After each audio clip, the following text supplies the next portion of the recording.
My name is Sarah Amador. I lived in Nicaragua for 10 years. I went in 2008 with Peace Corps and then stayed on working for a Christian school down there.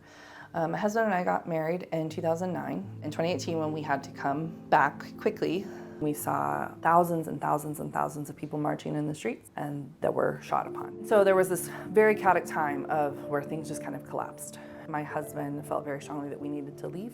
The embassy had been shutting down, and so we left within 24 hours of that decision. I felt like I had lost everything, but God was faithful in allowing me to continue to work with those schools.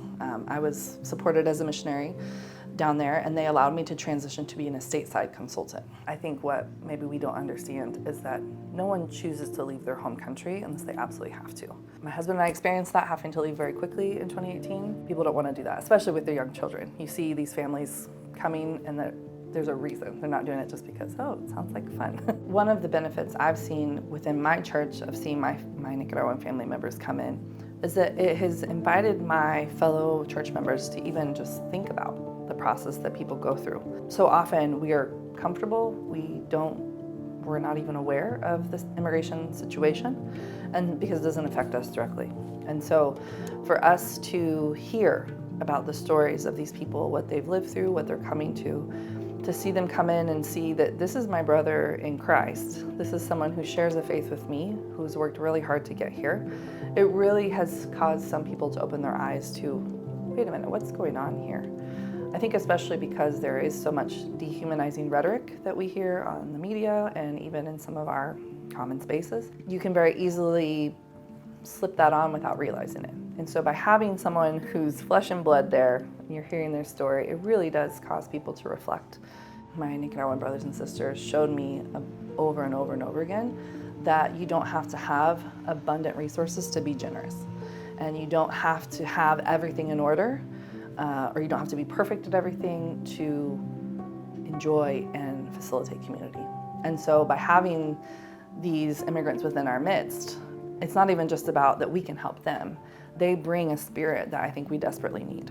I would love for us to stop using rhetoric to get what we want and using people as a stepping stool to get that. I think we need to be honest about what are the benefits of immigration and what are the hardships of immigration.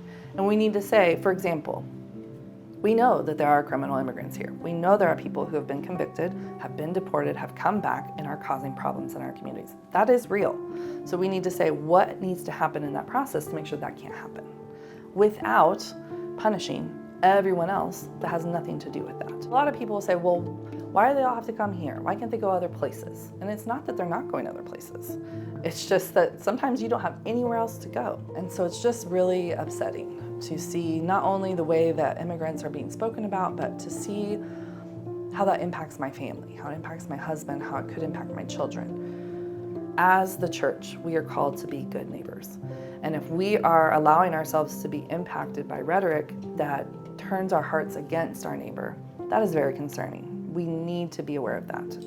And so I would just encourage those that are fearful. It's not that your fear is invalid. It's just let's look at how can we be part of the solution and not just sit in the problem.